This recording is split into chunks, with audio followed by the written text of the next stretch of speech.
सरकारच्या वतीनं नागपुरात राष्ट्रीय स्तरावरील कृषी प्रदर्शन आयोजन करण्याचा विचार सुरू असल्याची माहिती केंद्रीय कृषी मंत्री शरद पवार यांनी दिली आहे।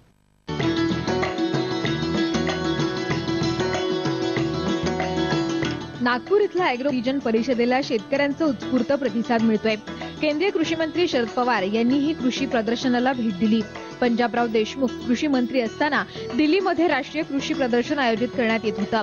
त्याच धर्तीवर नागपुरात राष्ट्रीय स्तरावरचं प्रदर्शन आयोजित करण्यात येणार आहे। नागपूर देशाच्या मध्यवर्ती ठिकाणी असल्यानं देशातल्या सर्व शेतकऱ्यांना या प्रदर्शनाचा फायदा होणार आहे। येत्या दसरा ते दिवाळी दरम्यान प्रदर्शन आयोजित करण्यात येणार आहे।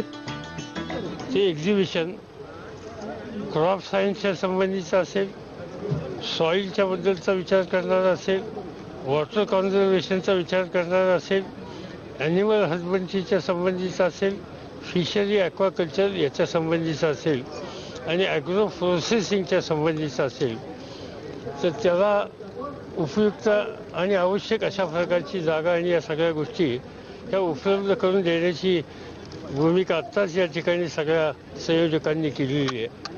आणि त्याच्याबद्दल आम्ही पुढच्या आठवड्यातच एक 10-12 दिवसात दिल्लीमध्ये बसून याचा काहीतरी विचार करू।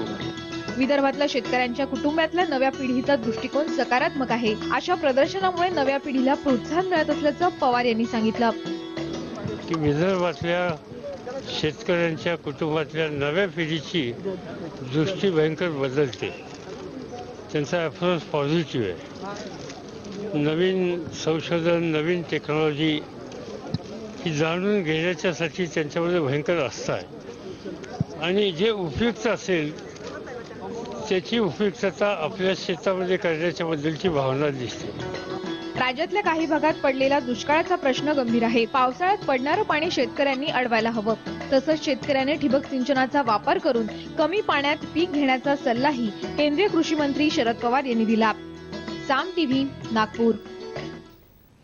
यानंतर पाहूयात कृषी